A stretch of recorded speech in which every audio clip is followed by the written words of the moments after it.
Hebrew పత్రికను ధ్యానం చేస్తూ 4 అధ్యాయాలు ముగించుకొని మరి 5వ అధ్యాయంలోనికి మనము అడుగుపెట్టడం జరుగుతుంది.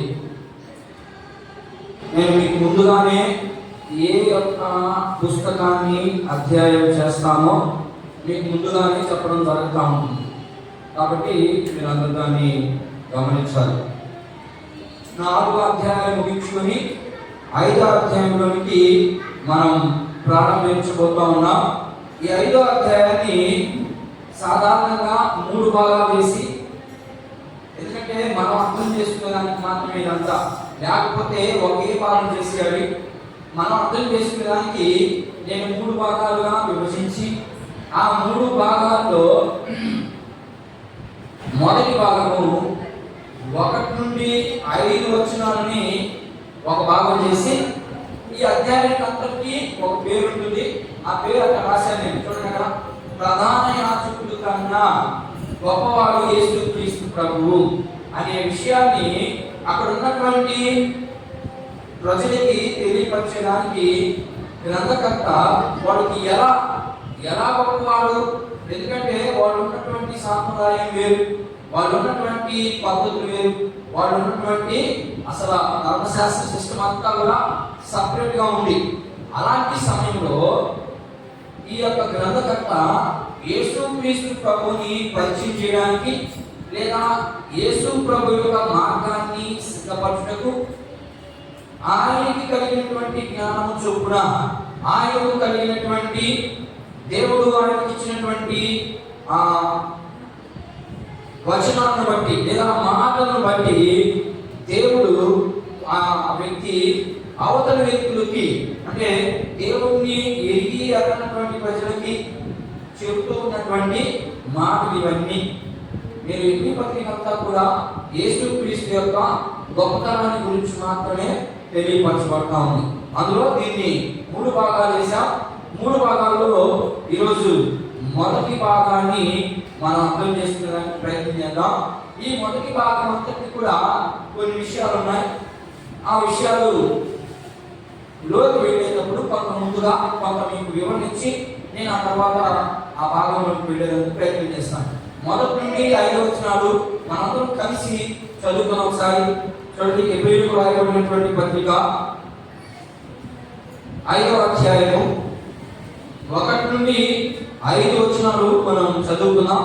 అందులో ఈరోజు 5 వచనాలని వివరించలేము, కానీ 1 వచనాన్ని మాత్రమే వివరించి ఆ తర్వాత మరొక వారంలో దాన్ని పూర్తి చేసేదానికి మనం ప్రయత్నం చేద్దాం. చదువుదాం. ప్రతి ప్రధాన యాజకుడును మనుషులలో నుండి ఏర్పరచబడిన వాడై పాపముల కొరకు అర్పణలను బలులను అర్పించుటకు దేవుని విషయమైన కార్యములు జరిగించుటకై మనుషుల నిమిత్తము నియమింపబడిను. తాను కూడా బలహీనత చేత ఆవరింపబడి ఉన్నందున అతడు ఏమీయూ తెలియని వారి ఎడల త్రోవ తప్పిన వారి ఎడలను తాడికి చూపగలవాడై ఉన్నాడు. ఆ హేతువు చేత ప్రజల కొరకు ఎలాగో అలాగునే తన కొరకు పాపముల నిమిత్తము అర్పణము చేయవలనని చదువున్నాయి చేయవలసిన వాడే ఉన్నాడు. మరియు ఎవడు ఈ ఘనత తనకు తానే వహించుకొనడు, కానీ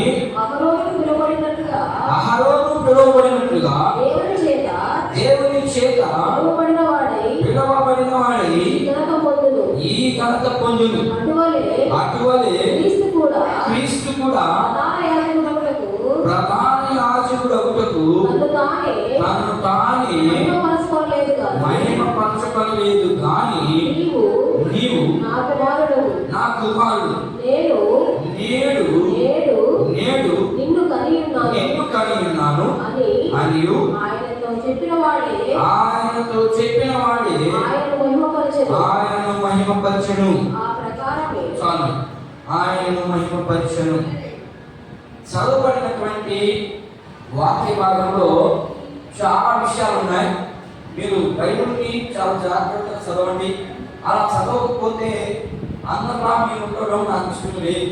కాబట్టి మీరు చాలా జాగ్రత్తగా చదివి దాన్ని అర్థం చేసుకోవడానికి ప్రయత్నం చేయండి ముందు.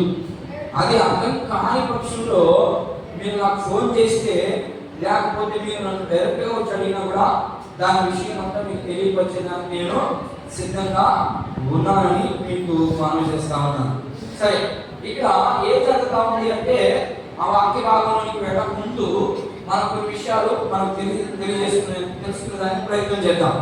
ఏంటి అంటే ఇక్కడ ప్రధాన యాజకుల కన్నా గొప్పవాడు యేసుక్రీస్తు అని రాశారు.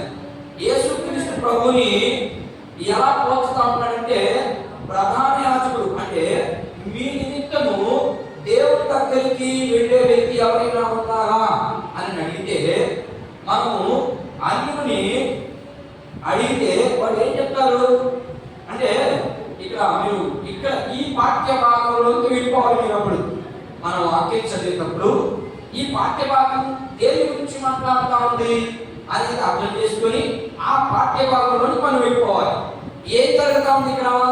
అక్కడ యేసుక్రీస్తు యొక్క గొప్పతనాన్ని చూపిస్తా ఉన్నాడు.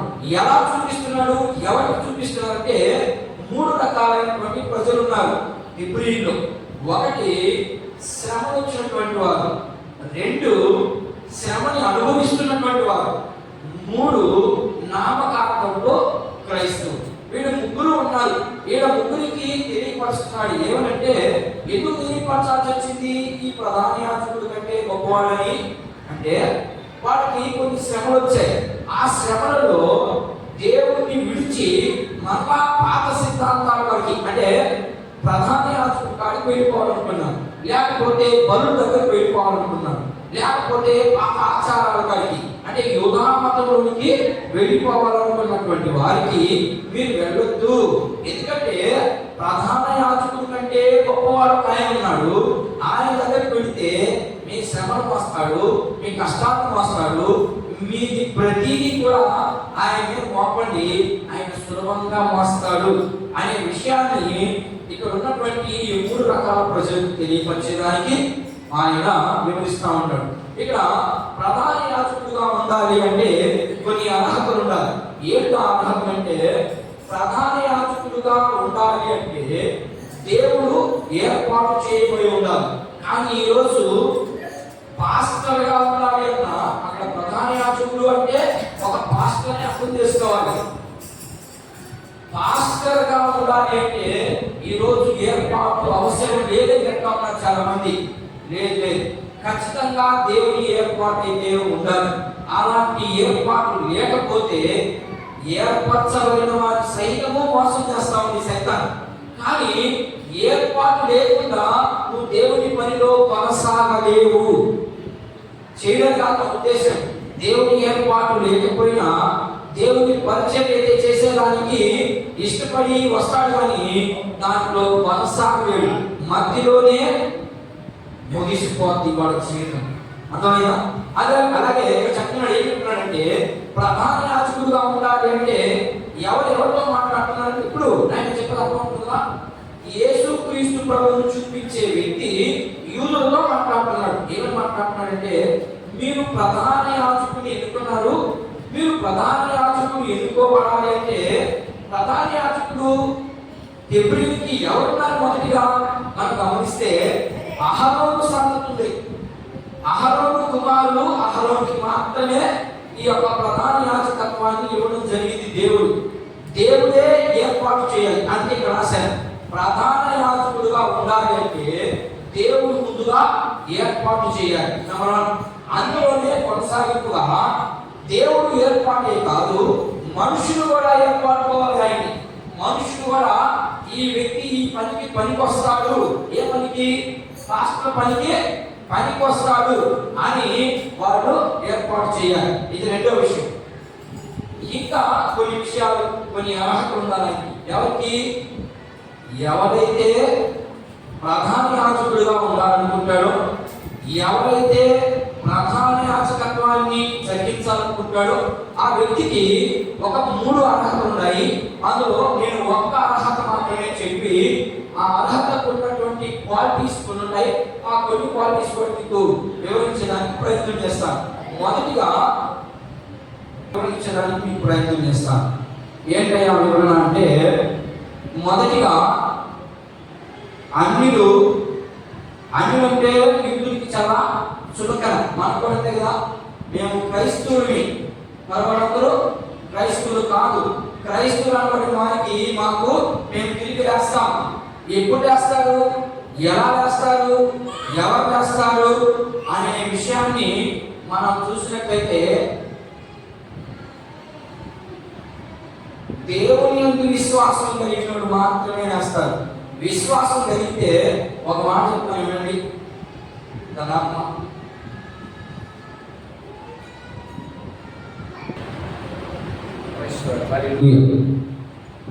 చదవబడినటువంటి వాక్య భాగంలో నుంచి కొన్ని విషయాలు మనం నేర్చుకోవడానికి ప్రయత్నం చేద్దాం. ఏంటంటే, ప్రధాన యాజకుడుగా ఉండాలి అంటే కొన్ని అర్హతలు ఉండాలి.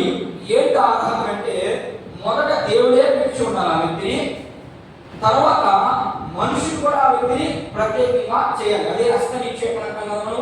అది ప్రత్యేకమైనటువంటి హస్త నిక్షేపణ తెలుసా, తిమోతి పత్రికలో ఉంటుంది, తీర్పు పత్రికలో ఉంటుంది. ఇదంతా ఎవరైనా పాస్టర్గా ఉండాలి అంటే హస్త నిక్షేపణ చాలా ప్రాముఖ్యం.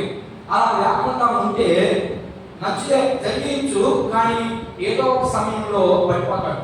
ఆ హస్త నిక్షేపం ఉంటే పడిపోయినా తిరిగి వేస్తాడు. అర్థమైందనుకుంటానే.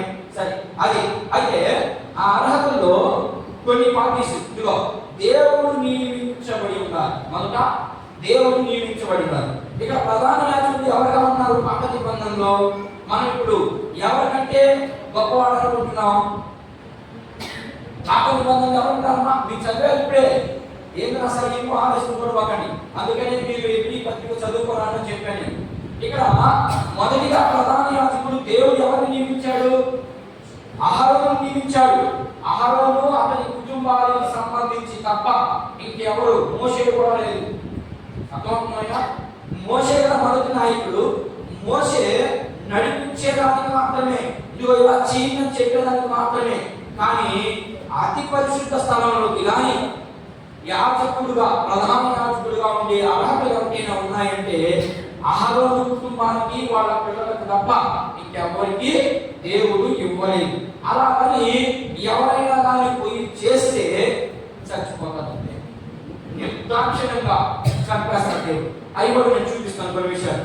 అందుకని ఇప్పుడు యూదులు ఏమనుకున్నారంటే, ఎవరిని ఈ యొక్క పత్రిక రాసినటువంటి గ్రంథకర్తని ఏమనుకున్నారంటే, అయ్యా నువ్వు బాగానే ఉందని చెప్పేదంతా, ఇప్పుడు అన్యుల దగ్గరికి వెళ్ళాం. అన్యుల దగ్గరికి వెళ్తే మీరు చేసిన పాపాల నిమిత్తము ఎవరు వెళ్ళి దేవునితో సమాధాన పడతారు అనే ప్రశ్న వచ్చింది. నేను చెప్పేది అర్థమైందా? అన్యులు ఉన్నారు. అన్యులకి దేవుడికి లింకం చేసే మనిషి ఎవరు అన్న రాసేవాడు? అన్యులకి దేవుడికి లింకం చేసే మనిషి ఎవరు? మనం పాపం చేసాం కదా, అందరూ పాపం చేశారు కదా. పాపం చేసినప్పుడు అదే అడుగుతున్నారు. అక్కడ ఎవరు అడుగుతున్నారంటే, మీ నిమిత్తము దేవుడి దగ్గరికి ఎవరు అంటారు అని అడిగాడు. ఎవరు? యూదులు అన్యులను అడిగారు. అన్యులు ఏం సమాధానం చెప్తారంటే, మీరు చెప్తారా? ఏం సమాధానం చెప్తారు? అన్యులు మనకు తెలుసు కదా, ఎవరికాడికి వెళ్తాం మనం? మన పేరు శుభకార్యం చేసుకోవాలి, ఎవరికాడికి వెళ్ళాలా? పురోహితుడు వాళ్ళకి వెళ్ళాల్సిందే కదా. పురోహితుడు లేకపోతే దేవుని అక్కడ ఆ గుడిలో ఉంటాడు కదా, పూజాహార దగ్గరికి పెడతాం, అంతే కదా. అయ్యాక పూజాహార దగ్గరికి పెడతాంలో ఒక అర్థం ఉంది. ఎందుకని పూజాహార దేవుడికి ఆయనకి లింకప్ చేస్తాడా? పెళ్లికి మనం ఎందుకు పెడితే ఆయన మంత్రాలు తీసుకుంటాడు. ఏమని? నాకే పెళ్ళైంది అనుకున్నాం, నాగరాజనామదేశ్య అంటే అటువంటి చేస్తాడు కదమ్మా. ఎందుకు పెళ్లికి వెళ్ళదక పక్క మనం వెళ్ళదా? వెళ్ళదు. ఏమంటాడు ఆయన? పెళ్లి చేసేటప్పుడు నాగరాజనామదేశ్య అంటే అర్థం ఏంటంటే, దాని అర్థం ఏమిటి? అర్థం అన్నీ తెలుసుకోవాలి. మీకు చాలా ఉంది, మీరు రావట్లేదు, నేనేం చేయలేము కానీ. ఓకేనా? నాగరాజనామదేశ్య అంటే అర్థం ఏంటంటే, ఇదిగో దేవుడా ఈ వ్యక్తిని, ఈ పేరు గల వ్యక్తిని సన్నిధిని తీసుకొచ్చాడని అర్థం. అంటే అర్థమైందా? ఇక్కడ ప్రధాన యాజకుడు ఏం చేస్తున్నాడు? సేమ్ డిటో అంతే చేస్తున్నాడు. అర్థం ఆయన చెప్పేది అర్థం కాకపోతే అర్థం చేసుకునే ప్రయత్నం చేయండి. అన్యులైతే ఏం చెప్తారంటే, మాకు పూజారి ఉంటాడండి, మాకు పూజారి మాకు అన్ని చేస్తాడు. పూజకి ఏం తెలుసు? ఏమన్నా తెలుసా? ఏం తెలియదు. అంటే ఈయన కూడా ఏమన్నా తెలుసా? ఈయనకి తెలుసు. ఏం తెలుసు అంటే దేవుడు ఏర్పాటు చేశాడు, దేవుడు ఒక పద్ధతిని ఇచ్చాడు, ఆ పద్ధతిని వివరిస్తున్నాడు. ఏంటో ఆ పద్ధతి అంటే, మీరు పాపం చేస్తే మీ పాపం పోవాలంటే మీరు నా దగ్గరికి ఏమి కావాలా? బరువు అర్పణలు పెట్టుకోనండి. ఆ అర్పణలు మీరు అర్పించేదానికి లేదు. మీకు ఒక ఆయన నియమించాను, ఆయన ప్రధాన యాజకుడు. ఆ ప్రధాన యాజకుడు నా ఏర్పాటులో ఉండాలి. మరి ఇప్పుడు ఏర్పాటు ఉంది అసలు? పురోహితుడికి, మంత్రాలు చదివే వారికి ఎవరికి లేదు ఏర్పాటు. ఆఖరాకి కొంతమంది సేవకులు కూడా లేదు పిలుపు లేకుండానే సేవ చేస్తా ఉన్నారు. పిలుపు లేకుండా సేవ చేసినా అది ఫలభరితంగా ఉంటుంది. అంటే ఫలభరితంగా అంటే జనాలేమో గొప్పగా ఉంటారు, కానీ ఆధ్యాత్మికంగా అభివృద్ధి ఉండదు. ఇది గుర్తుపెట్టుకోవడం. అది దాన్ని వివరిస్తూ చెప్తున్నాడు. అయ్యా మా నిమిత్తం అయితే ఇగో ప్రధాన యాజకుడు దేవుని దగ్గరికి వెళ్తాడు. మరి మీ నిమిత్తం ఎవరు వెళ్తారు? పూజారి వెళ్తారంటే నవ్వుకుంటున్నారు. పూజారికి ఏం తెలిసి అదే నవ్వుకుంటున్నారు. ఇప్పుడు యేసుక్రీస్తు ప్రభుని యేసుక్రీస్తు ప్రభు గురించి వివరిస్తున్నారు. ఎందుకని? యేసు ప్రభు దగ్గరకు వచ్చారు, వచ్చి శ్రమ వచ్చేటడిగే మళ్ళా వెనక్కి వెళ్ళిపోవాలనుకుంటున్నారు. అనుకుంటున్నారు వెనక వెళ్ళ మీరు కూడా అనుకుంటున్నారేమో, మాకెందుకు చిన్న గొడవ, చర్చికి పోవాలి, రోజు పోవాలి, దేవుడికి ప్రార్థన చేయాలి, ఈ సమస్యలు మనకి ఎందుకు, మనం కూడా వెళ్ళిపోతే బాగుంటుంది అని అనుకుంటున్న వాళ్ళకి ఇది బాగా అర్థమవుతుంది అనుకుంటున్నాను. అయితే ఆయన చెప్తున్నాడు, లేదండి మాకు ప్రధాన యాజకుడుగా ఉన్నారంటే కొన్ని క్వాలిటీస్ ఉండాలి. ఆ క్వాలిటీస్ లో ఇదిగో దేవుడు ఏర్పాటు చేసి ఉండాలి, దేవుడి చేత నియమించబడాలి. ఆ దేవుడి చేత నియమించబడిన వ్యక్తి అదే మనుషులలో నుంచి కూడా ప్రత్యేకమైనటువంటి వ్యక్తిగా ఉండాలని వాడికి వివరిస్తూ కొన్ని మొత్తం చెప్తున్నాడు. చూద్దాం. ఆ మొత్తం ఏంటంటే కొన్ని విషయాలు మాత్రమే నేను చెప్పేదానికి ప్రయత్నం చేస్తాను. దేవుడి చేత నియమించబడి ఉండాలి, దేవుడి చేత నియమించబడి ఉండాలి. ఇది మొదటి విషయం. చూడండి ఒకసారి సంఖ్యాకాండము చూడండి. సంఖ్యాకాండము కొన్ని అర్హతలు ఉండాలి. ఆ అర్హతలు ఏంటో తెలియజేసేదానికి కొన్ని విషయాలు చూపిస్తా ఉన్నాడు. ఎవరు చూపించే వ్యక్తి అంటే ఆ గ్రంథకర్త యూదులతో మాట్లాడుతున్నాడు అనేది మాత్రం మీరు అర్థం చేసుకోండి. ఎవరితో మాట్లాడుతున్నాడు ఆయన అంటే యూదులతోనూ, తర్వాత క్రైస్తవులతోనూ, అర్థమైందా? తర్వాత నామకార్థ క్రైస్తవులు, అర్థమైందా? నామకార్థ క్రైస్తవులు నేను ముగ్గురుతో మాట్లాడుతున్నాడు గ్రంథకర్త. ఇది గుర్తుపెట్టుకోనండి, అర్థమైందా? నేను అక్కడంతా మీకు క్లారిటీగా చెప్తా ఉన్నాను. చూద్దాం. ఇప్పుడు గ్రంథకర్త వీళ్ళతో చూపిస్తున్నాడు. ఏమని చూపిస్తున్నాడంటే, మీరు ప్రధాన యాజకుడే ప్రాముఖ్యమైనటువంటి వ్యక్తి అని అనుకుంటున్నారు, ఆయన కంటే ప్రాముఖ్యమైన వ్యక్తిని మేము చూపిస్తాము. ఆయన కూడా దేవుడి చేత ఏర్పాటు చేయబడి ఉన్నాడు, ఆయన కూడా మనుషుల్లో నుంచే వచ్చిన వ్యక్తి అయి ఉండాలి, ఆయనకి కొన్ని అర్హతలు ఉన్నారని చెప్తున్నాను కదా, ఆ అర్హతలన్నింటినీ నేను చూపిస్తాను. ఎందుకు ఆయన దగ్గర నుంచి మీరు వెనక్కి వెళ్తారు, వెళ్ళొద్దు, నేను చూపిస్తాను, జాగ్రత్తగా వినండి అని చెప్పి వీళ్ళతో మాట్లాడుతున్నాడు. నామకార్థ క్రైస్తవులతో యూదులతో ముగ్గురుతో మాట్లాడుతున్నాడు. ఈ ముగ్గురు ఎవరంటే ఈ గుంపులో నుంచి వచ్చినవాళ్ళే. ఈ ముగ్గురు ఎవరంటే ఇశ్రాయేలు గుంపులో నుంచి వచ్చినటువంటి వారే ఈ మూడు గుంపులు. మీకు అర్థమైంది అనుకుంటాను. సంఖ్యాకాండము 8వ అధ్యాయం 6వ వచనం ఒకసారి చదువుతాను. సంఖ్యాకాండము 8వ అధ్యాయము 6వ వచనాన్ని ఒకసారి గమనిద్దాం. ఇశ్రాయేలీయుల నుండి లేవీయులను ప్రత్యేకించి వారి ఏంటి పడంగా చూడండి, దేవుని చేత నియమించబడి ఉండాలి అనే మాట కనబడింది కదా. ఇప్పుడు ఎవరిలో నుంచి నేను ఇందాక చెప్పాను మీకు చెప్పక ముందే, ఇశ్రాయేలీయుల నుంచి ప్రత్యేకమైన గుంపుగా ఉండాలి, అర్థమైనా? అందులో లేవీ గోత్రానికి సంబంధించినటువంటి వ్యక్తి ఉండాలి. లేవీయునికి స్వాస్థ్యం ఏమి ఇచ్చాడు దేవుడు? యెహోషువ గ్రంథంలో మనం చదివితే ఏమిచ్చాడు వాళ్ళకి? యాజకత్వం ఇచ్చాడంటే ఇక వాళ్ళు పనిచేసేదానికి లేదు, యాజకత్వాన్ని ఇచ్చాడు. ఆ యాజకత్వానికి దేవుడే నియమించాడు వాళ్ళు. ఎవరిని? లేవీ గుంపుని. అర్థమైందా? ఈ లేవీ గుంపుల నుంచి వచ్చిన వాళ్ళు ఎవరు? అహరోను, అర్థమైందా? మోషే, ప్రభు వీరంతా వచ్చింది ఎక్కడి నుంచి వచ్చారంటే లేవి గోత్రంలో నుంచి వచ్చినటువంటి ప్రజలు ఇంకా. అయితే ఇంకా ఆయన ఎలా ఉన్నారంట? దేవుడి చేత నియమించబడి ఉన్నారు. ఇప్పుడు సంఖ్యాకాండంలో ఏం కనబడింది మనకి? 8వ వచనంలో దేవుడు మోషే చెప్తున్నాడు. ఏం చెప్తున్నాడంటే, మోషే ఇశ్రాయేలీయుల్లో నుంచి లేవి గోత్రంలో ఉన్నటువంటి వ్యక్తులని మీరు ప్రత్యేకింపచేయి. వాళ్ళు ప్రత్యేకంగా ఉండాలి. మనం ప్రత్యేకంగా ఉండాలా పడేదా? మనం కూడా లేవి గోత్రానికి సంబంధించినటువంటి వారే. ఎప్పుడయ్యాం? యేసుక్రీస్తు ప్రభు రక్తంతో కడగబడ్డామంటే మనం కూడా లేవి గోత్రానికి సంబంధించిన వారు అయిపోయాం. అంటే లేవి గోత్రానికి సంబంధించిన వారు అయిపోయాం. అలాగని వెంటనే యూదా గోత్రానికి కూడా సంబంధించిన వారు అయిపోయాం. అర్థమైందా? యూదా గోత్రానికి దేనికి సంబంధం? లేవి గోత్రం దేనికి సంబంధం? లేవి గోత్రము యాజకత్వానికి సాదృశ్యమైతే యూదా గోత్రము దేనికి సంబంధం? రాజరికానికి సంబంధం. రాజులు మనం. ఈ రెండు అయిపోతాం మనం ఎప్పుడు? యేసుక్రీస్తు ప్రభువు నమ్ముకున్నప్పుడు. అంతే. అప్పుడు ఆయన చెప్పేది, నువ్వు ఎప్పుడైతే యేసుక్రీస్తు ప్రభువుని నమ్ముకుంటావో ఈ రెండిట్లో పుట్టేను. దేంట్లో పుట్టేటో? లేవి వంశులు. లేవి వంశులు ఏం చేస్తారు? వాళ్ళు యాజకత్వం చేస్తారు. యాజకత్వం అంటే ఏంటి? పాస్టర్ పని చేస్తారు. మీరు పాస్టర్లు కదా, మీరు కూడా మీరు కూడా మాకంటే గొప్పవాళ్ళు. మీరు ప్రార్థన చేసినా కూడా దేవుడు మీ ప్రార్థన వింటాడు, మా ప్రార్థన వింటాడు. అర్థమైందా? అందుకని ప్రకటన గ్రంథంలో మనం చదివితే 5వ అధ్యాయం ఉంటుంది. అందరూ ప్రతి గోత్రంలోనూ ప్రతి వంశంలోనూ యాజకులుగాను రాజులుగాను దేవుడు అభిషేకించాడు అని అంటాడు. అంటే అక్కడ పాస్టర్ గారు ఉద్దేశం, ఎవరైతే యేసుక్రీస్తు ప్రభువుని అంగీకరిస్తారో వాళ్ళందరూ కూడా యాజకులు ప్లస్ రాజులు. ఎంత ధన్యత చూడండి. ఇలాంటి ధన్యతను విడిచి మనం ఇంకొక ధన్యతను ఎత్తుకుంటున్నాం. ఇలాంటి ధన్యతను ఎత్తుకుంటే పోతారు. నాకు మీకే తెలియాలి. సరే, మీకు 2వ వచనం చదవండి. 2 అదే సత్యకాండము 2వ వచనం చదవండి. కానీ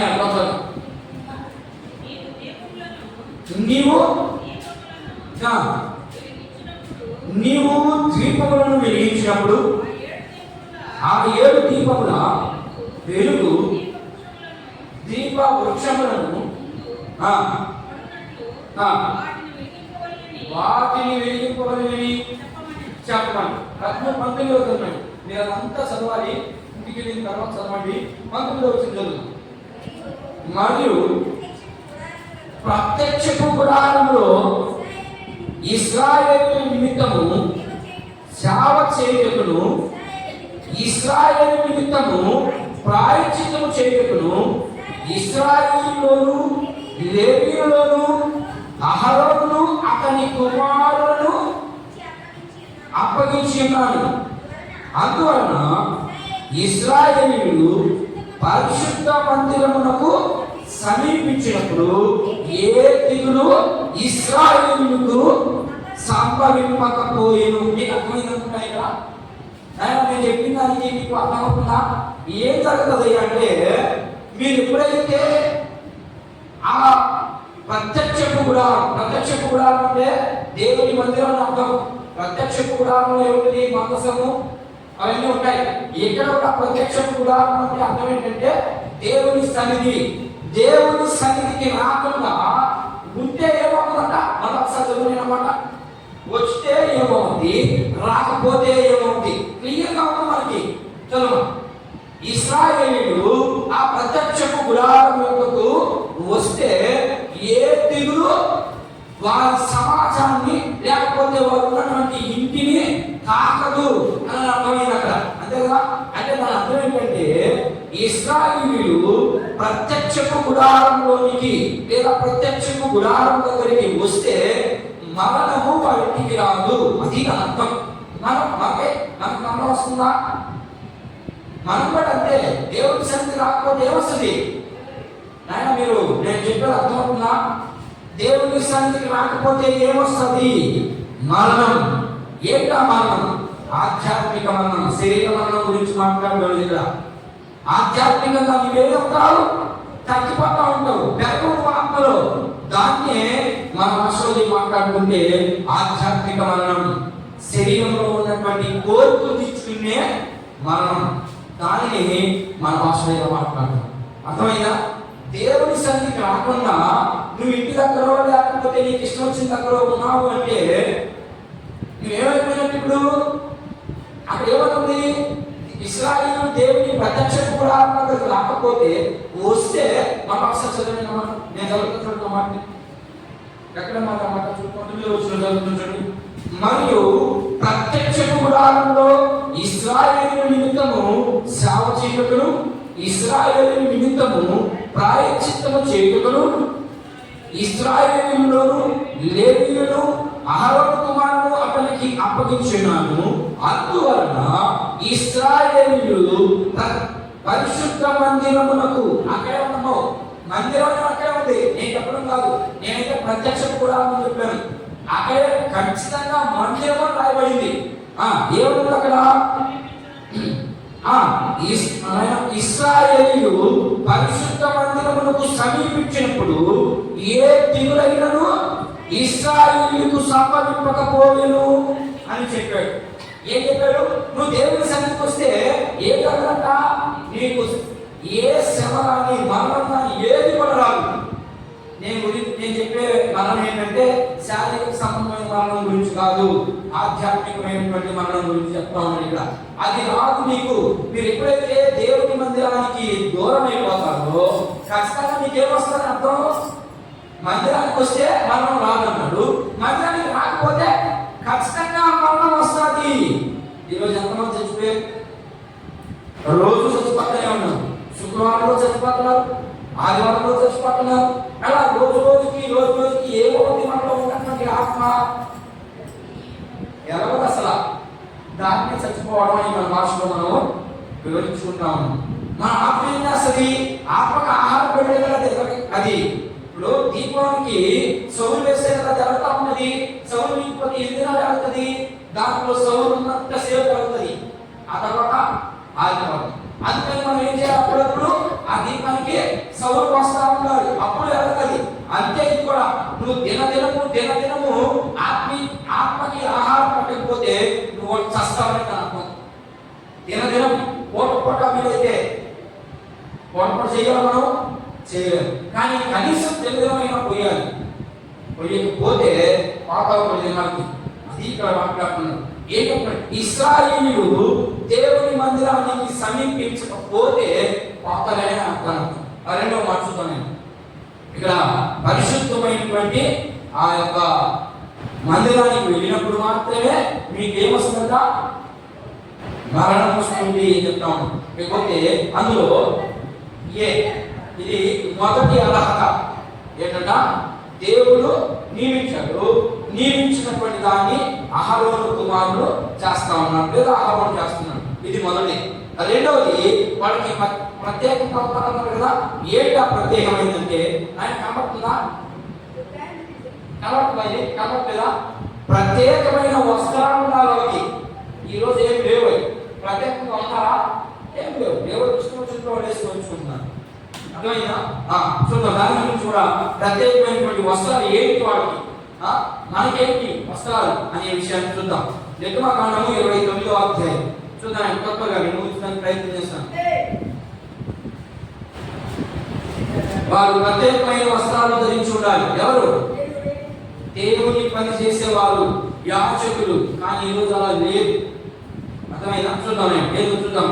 నిర్గమకాండము 29వ అధ్యాయం 4వ వచనం చదువు. మరియు నీవు అహరోనును అతని కుమారులను ప్రత్యక్షపు గుడారం యొక్క ద్వారము దగ్గరకు తీసుకొని వచ్చి ఏం చేయాలంట? నీళ్లతో వారికి స్నానము చేయించి ఆ వస్త్రములను తీసుకొని సొక్కాయిని ఏపోదు నీవు టంగిని ఏపోదును అహరోనులకు ఏం చేయాలమ్మా? ప్రధాన యాజకుడుగా ఉండాలి. అంటే ఏమిటి పాటిస్తున్నాడు? ఏపోదు వేసుకోవాలి, నిలువు టంగి వేసుకోవాలి. మరొక చెప్తాను, ఇన్ని వస్త్రాలు ఉన్నాయి వాళ్ళకి. ఆ వస్త్రధారణ అంతా ఎలా ఉండాలంటే ఒక క్రమంగా ఉండాలి, ఒక సిస్టమేటిక్ గా ఉండాలి. అది ఆయన చెప్పేది. ఆ తర్వాత ఇంకా ఏం ప్రత్యేకంగా ఉండాలో చూద్దాం ఒకసారి. ఏబోదులు విచిత్రమైనటువంటి నడికట్టును అతనికి కట్టి అతని తల మీద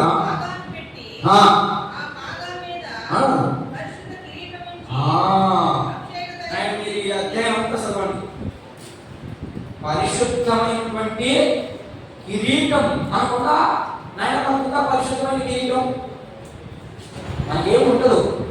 ఎందుకని మనం తెచ్చుకుంటే కదా, దాన్ని మనం దేవుని దగ్గర నుంచి తెచ్చుకుంటే, దేవుని దగ్గర నుంచి కొనుక్కుంటే అది దొరకదు. కొనుక్కోవడం అంటే డబ్బులు ఇచ్చి కాకుండా అది ఇక్కడ మనం అపార్థం చేసుకోవాలండి. దేవునితో పెనుగులాడాలి. నన్ను తెచ్చుకోవాలంటే పెనుగులాడినప్పుడు మాత్రమే అప్పుడు అది మనకు వస్తుంది. అంటే ఏమంటే చదవండి, వాళ్ళకి ఎలా ఉన్నట్టు ప్రత్యేకమైనది. ఏంటా ప్రత్యేకమైనది అంటే వస్త్రాలు ప్రత్యేకంగా ఉండాలి. ఇది కూడా అయిపోయింది. ఎలా ఉన్నట్ట నడికట్టు, తర్వాత ఏబోదు నిలువుటైంది, దాంట్లో ఒక తాడు వస్తుంది, అది వేసుకోవాలి. వాళ్ళు మామూలు క్యాబినెట్ వేసుకుంటారు దాన్ని. ఓకేనా? ఇదే ఫాలో అవ్వాలి. ఇదన్నీ ఉన్నాయా? ఇప్పుడు ధర్మశాస్త్రము కొట్టివేయబడి తీసివేయబడలేదు, ఉన్నాయి. దేవునితో వాళ్ళు ఉన్నాయి. ఏది ఆచరించాలో ఏది ఆచరించకూడదో ప్రకటన గ్రంథంలో పొడిగించాడు. ఖచ్చితంగా దీంట్లో ఉన్న వాటిని అక్కడ కూడా మనం అర్థం చేసుకునే ప్రయత్నం చేయాలి. తర్వాత నూనెతో అభిషేకించబడాలి. నూనెతో అభిషేకించబడకుండా వారు దేవుని మందిరంలో సేవ చేసేదానికి లేదు. ఇంకొక మాట చదువుతాం చూడండి ఒకసారి.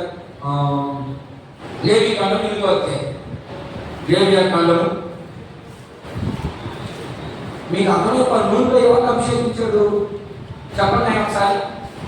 దావీదుని అభిషేకించాడు. దావీదు కంటే ముందు సౌలు రాసింది. సౌలు రాసిన కంటే ముందు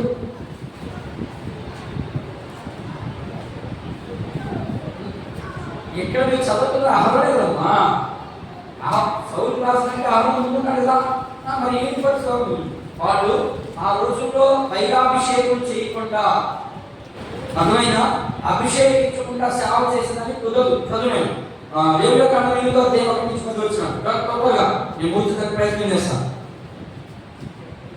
దీంట్లోనే కొరబోయేటట్టు ఈ పాయింట్ అని చెప్పేస్తాను. మరియు యెహోవా అహరోనుకు అతని కుమారులకు వారి వస్త్రములను ఏంటంట, వాళ్ళు వస్త్రములు ధరించుకున్న తర్వాత అభిషేక తైలము పోసి వారిని ప్రత్యేకించు అంటాడు. అర్థమైనా? ఇప్పుడు ప్రధాన యాజకుడు ఉండాల్సినటువంటి క్వాలిటీస్ చూపిస్తున్నాడు ఇక్కడ గ్రంథకర్త. ఇది గుర్తుపెట్టుకోండి. దీని అంతటి మీకు అర్థమైనా రేపు వాటికి క్లియర్గా అర్థమవుతుంది. అర్థమైనా? ఇక్కడ నూనెతో అభిషేకించబడాలి, దొరికింది. ఇకపోతే ఈయన ఏం చేయాలా?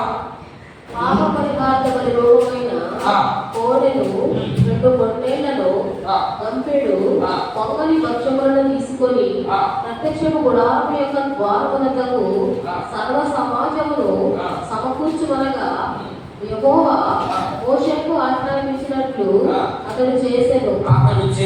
సమాజము ప్రత్యక్షము గుడారము యొక్క ద్వారమునకు కూడిరాగా. ఇక్కడ ఏం చదువుకోవాలంటే దీనికి ప్రత్యేకంగా ఏర్పాటు ఉండాలని దేవుడు క్లియర్గా చెప్పాడు. మరి ఈరోజు ఏర్పాటు లేకుండానే సేవ చేసేవాళ్ళు చాలా మంది ఉన్నారు. మరి వాళ్ళకి దేవుడు ఏ పలుకుపరుస్తాడో మనకు తెలియదు. కానీ ఇక్కడ బైబిల్లో కొంతమంది దేవుని ఏర్పాటు లేకుండా, దేవుని పిలుపు లేకుండా దేవుని పని చేసినటువంటి వారు కొంతమంది ఉన్నారు. వాళ్ళని చూపించి ముగించడానికి ప్రయత్నం చేస్తారు. ఇక లేవి వంశంలో నుంచి వచ్చినటువంటి వారు చాలా మంది ఉన్నారు కదా. వాళ్ళలో మందిరంలో సేవ చేసే పని ఒకటే ఉంటుందా? కదమ్మా, మందిరంలో వాక్యం చెప్పే పని ఒకటే ఉంటుందా? ఇంకా చాలా పనులు ఉంటాయి కదా. ఇంకా చాలా పనుల్లో ఉదాహరణకి ఇప్పుడు నేను అంటున్నాను, నా కుటుంబానికి అంటే అహరోను కుటుంబానికి వాక్యం చెప్పే పని ఇచ్చాడు.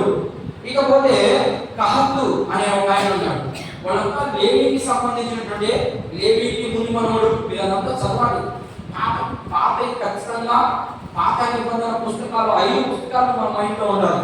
ఇక్కడ ఇదే వంశానికి చెందినటువంటి వ్యక్తి కహత్తు మనవడు అభిరాము, దాతాను, అక్కడ కొంతమంది ఆ వ్యక్తులు ఉంటారు. 16వ అధ్యాయం చూడండి ఒకసారి.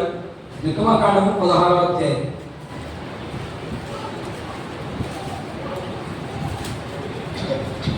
ఆయన నిర్గమకాండం కాదు, సంఖ్యాకాండం 16వ అధ్యాయం. సారీ,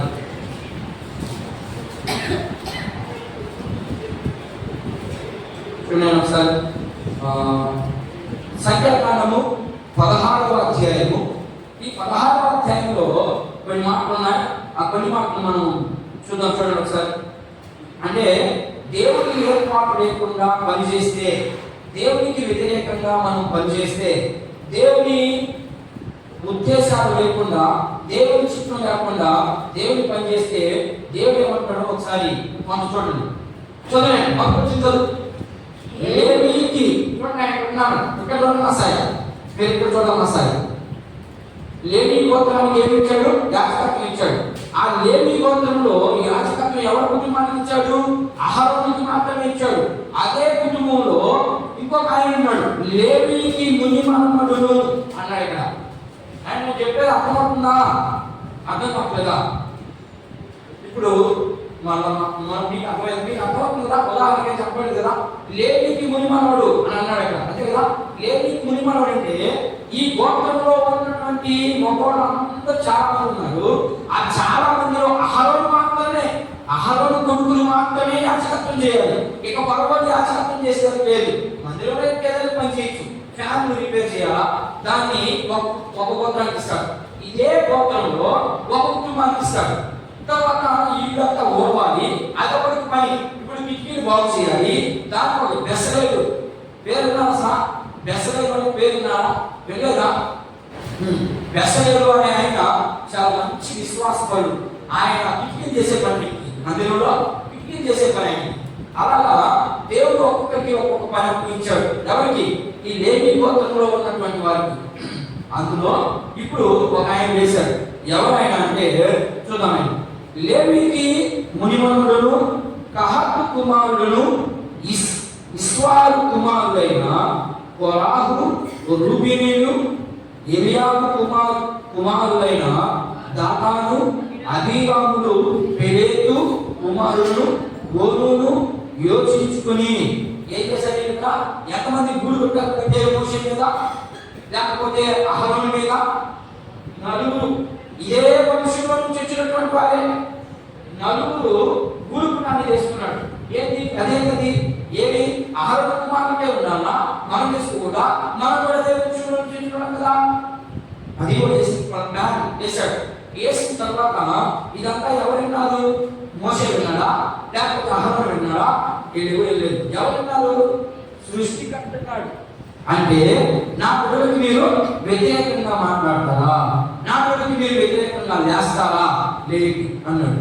నేరుగా అహరోను కుమారుడు మాత్రమే అక్కడ యాజకత్వం జరిగిస్తా ఉంటే అహరోను కుమారుడు దగ్గరికి వెళ్ళి వీడే మాట్లాడతారంటే, ఏమయ్యా అహరోను, నువ్వేనా దేవుడి పని చేసింది?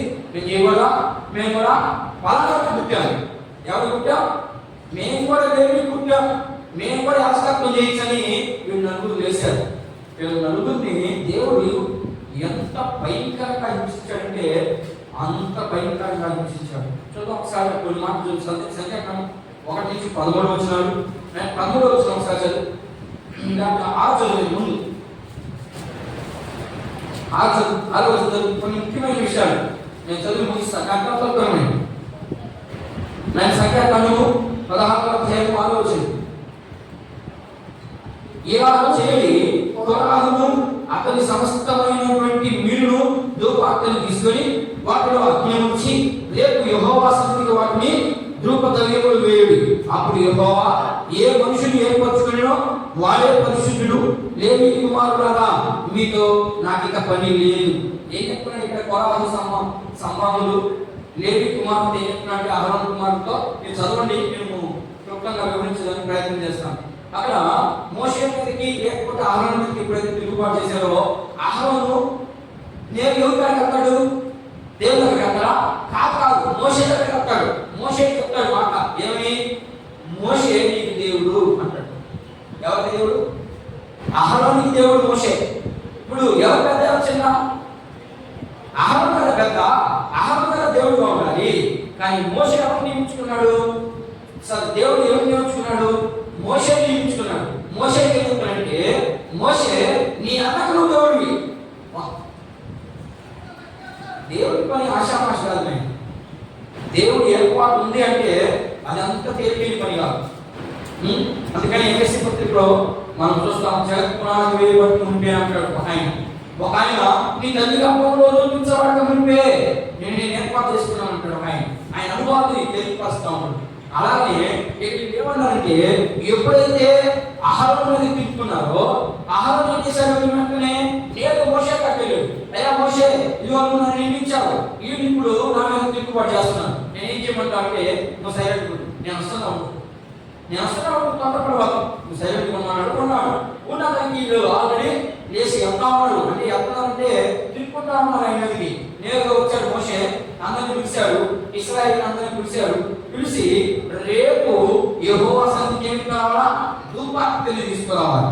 ధూపార్తెలు తెలుసు కదా, మన భాషలో చేతుల్లో పోస్తారు కదా, నిప్పులు పోస్తారు. తప్పు చేస్తే అది ధూపార్తెలు అంటే ఒక మట్టి పాత్ర తీసుకొని ఆ పాత్రలో నిప్పులు వేసుకొని ఆ నిప్పుల మీద ధూపాత్రలు పెట్టుకొని దేవుడి మందిరానికి రావాలి.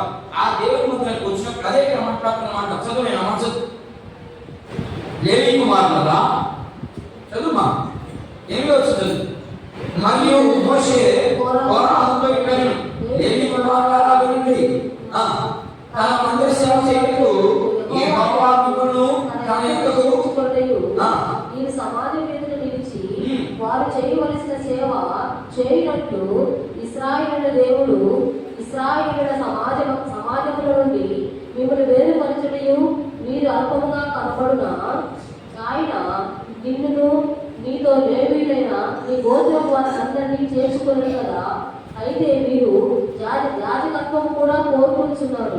ఇందు నిమిత్తము నీవును నీ సమస్త సమాజమును యెహోవాకు విరోధముగా పోయి ఉన్నారు. అహరోను ఎవడు? అతని విరోధముగా మీరు సరువులా అనెను. అప్పుడు మోషే ఏలియాబు కుమారులైన దాతాను అబీరామును పిలువనంపించెను.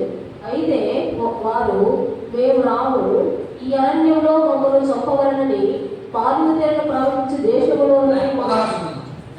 చదువుకోండి. మరియు మోషే కోరాహుతో నీవును ఈ సర్వ సమూహమును అనగా నీవును వారును అహరోనును రేపు యెహోవా సన్నిధికి నిలవవలెను. మీలో ప్రతి వాడును తన తన ధూపార్తిని తీసుకొని వాటి మీద ధూపద్రవ్యము వేసి ఒక్కొక్కడు తన ధూపార్తిని పట్టుకొని 250 ధూపార్తులను యెహోవా సన్నిధికి నీవును అహరోనును ఒక్కొక్కడు తన ధూపార్తిని కాబట్టి వారిలో ప్రతి వాడును తన ధూపార్తిని తీసుకొని వాటిలో అర్చించి వాటి మీద ధూపద్రవ్యములు వేసినప్పుడు వారు మోషే అహరోనులను ప్రత్యక్ష కోరాహు ప్రత్యక్షపు గుడారము యొక్క ద్వారములకు సర్వ సమాజమును వారికి విరోధముగా యెహోవా మహిమ సర్వ సమాజమును కనబడెను. మీరంతా చదువుకొని తర్వాత ఏం జరిగిందంటే ఎప్పుడైతే దేవుడికి అంటే అహరోనుకి మోషేకి వ్యతిరేకంగా నీకు ఏం చేయలేదు, మాట్లాడలేదంటే మాట్లాడిన దానికి దేవుడికి ఎంత పాఠం వచ్చిందంటే వ్యతిరేకంగా మాట్లాడిన దానికే మరి బాబు ఇది చేయకురా అంటే దాన్ని చేస్తారు మీరు. దేవుని పాఠం వస్తుంది ఖచ్చితంగా. ఎందుకని మీకు వాక్యము అనుభవం మీరు వీడియో చేసి వీడియో మరలా పోయి రఘురామ బట్టి ఇంటైంది అని అడుగుతున్నారు. నీకు తెలిసి కూడా ఎలా చేస్తారు? నేను చెప్పేదైనా ఇది తప్పు అని తెలిసి కూడా మనకి ఆ తప్పులు చేసి మరొకరికి తీసుకుంటున్నాం. బాగుంది కదా, కొన్ని చేయలేము, అవి తప్పులు చేయలేనటువంటి వాటిని తప్పకుండా దేవుని వెళ్ళాలి. చేయగలిగే వాటిని నువ్వు చేస్తూ మాకు పొరపాటుని క్షమించు. ఏంటిది తప్పదు. మనం చేయగలిగినటువంటి కష్టంగా చేయాలి. చేయలేనటువంటి వాటిని చేసి ఒకవేళ ప్రభావాన్ని క్షమించంటే దేవుడు కష్టం క్షమిస్తాడు. నువ్వు చేయగలిగినవి చాలా ఉన్నాయి, చేయలేనివి చాలా ఉన్నాయి. చెప్పేవాడు చేయలేనివి, దేవునికి వ్యతిరేకమైనవి చేయగలిగినవి చాలా ఉన్నాయి, చేయలేనివి కొన్ని ఉన్నాయి. అది ఆటోమేటిక్ అయిపోతే అలాంటి దేవుడు క్షమిస్తాడు. నువ్వు అంతా తెలుసు అయినా కూడా నువ్వు చేస్తా ఉన్నావంటే దానికి క్షమాపణ రాదు. ఏమొస్తుంది చూద్దాం ఒకసారి.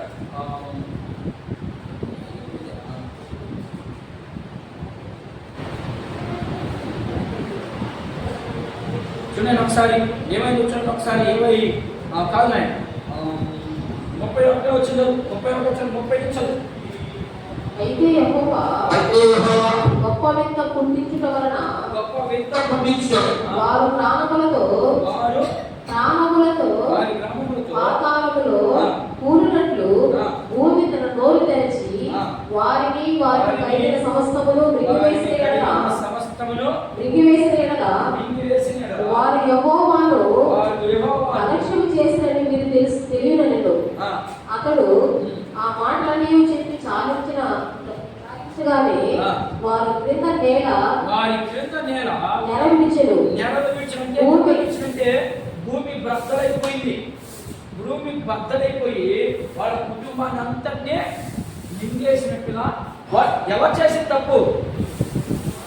కోరాహు కుమారులు ఇద్దరు చేసిన తప్పు సర్వ సమాజాన్ని అంతటినీ మింగేసింది. ఏంటి? భూమి అంతా దేవుని ఏర్పాటు. దేవుని ఏర్పాటు లేకుండా ఏ పని చేయకూడదు. ఎవరు? దేవుని ప్రజలు. రెండోది దేవుని ఉద్దేశాలు తెలిసి దేవుని గురించి పూర్తిగా మనకు తెలిసి మనం దేవుని పని చేయకుండా ఉన్నాము అంటే మనం ఎంత దౌర్భాగ్యమో ఒకసారి ఆలోచించి. అక్కడ దేవునికి విరోధంగా చేస్తేనే చంపేశాడు. మనం దేవుని విషయాలన్నీ తెలిసి దేవుని మందిరానికి దూరం అవ్వకూడదని తెలుసు, దేవునికి వ్యతిరేకమైన కార్యాలు చేయకూడదని తెలుసు, అయినా కూడా మనం చేస్తున్నాము అంటే అప్పుడైతే ఎలా ఉన్నాడు ఆయన? పంటికి పన్ను కంటికి కన్ను. అది అప్పుడున్నటువంటి వ్యక్తి. ఇప్పుడు రెండవ వ్యక్తి భూమి మీదకి వచ్చాడమ్మా. రెండవ వ్యక్తి భూమి మీదకి వచ్చాడు. చాలా మందికి ఈ క్వాలిటీస్ తెలియదు. ఈ క్వాలిటీస్ తెలియకనే తప్పులు చేస్తూ ఉంటారు. మొదటి వ్యక్తి ఎవరు? మీకు ఇక్కడ చూపిస్తాను. మనకు ముగ్గురు దేవుడు ఉన్నారు కదా, ఒకే దేవుళ్ళలో ముగ్గురు ఉన్నారు మనకి. అందులో మొదటి వ్యక్తి వచ్చాడు. ఎవరైనా తండ్రి వచ్చాడు. ఆయన సమయం అయిపోయిందా? ఆయన మౌనం అయిపోయాడు. ఆయన ఏం మాట్లాడలేదు. రెండు, ఈయన ఎవరు పంపించాడు? కుమారుని పంపించాడు. ఈయన వచ్చాడు. ఏం చూపించాడు? ఈయనంతా ఏం చూపించాడు? పాపం. అంతే, తప్పు చేస్తే చంపిడమే. నేను పాపం చూపించాడు. ఇప్పుడు కుమారుని పంపించి ఆయన ప్రేమ చూపించాడా? ఇప్పుడు పరిశుద్ధాత్మను పంపించాడు. ఎవరు? కుమారుడు. నేను మీకు వెళ్ళి నేను ఆధారకర్తను పంపిస్తానన్నాడు. పంపించాడు. ఇప్పుడు ఏ కాలంలో ఉన్నాం మనము? చూడండి, ఏ కాలంలో ఉన్నాం మనం? తండ్రి కాలంలో ఉన్నావా? తండ్రి కాలంలో వాడి చచ్చుకునేవాడమ్మా. కానీ కుమారుడి కాలంలో ఉన్నావా? మరి కుమారుడి కాలంలో ఉన్నావు అనుకుంటున్నారు. ఇంకా లేదు. కుమారుడి కాలంలో ఉన్నావా? వచ్చాడు ఆయన, వచ్చి వెళ్ళిపోయాడు. కుమారుడి కాలం అయిపోయింది. ఇక ఆయన వచ్చే చూపించాడు, తాళం చూపించాడు. ఇక్కడ వస్తుంది, నీకు రేపు వస్తుంది. ప్రేమను చూపించాడు. తాళం అంటే ప్రేమించే వ్యక్తిగా వచ్చాడు. ఆయన ప్రేమించాడు, చెప్పాల్సినంత చెప్పాడు, వెళ్ళిపోయాడు. వెళ్ళిపోయి పరిశుద్ధాత్మను పంపిస్తానన్నాడు. ఆయన ఏం చేస్తానన్నాడు? మిమ్మల్ని నేనేం చేస్తాడు? ఈయన మనకి ఏం చేస్తాడు? చెప్పండి అమ్మా.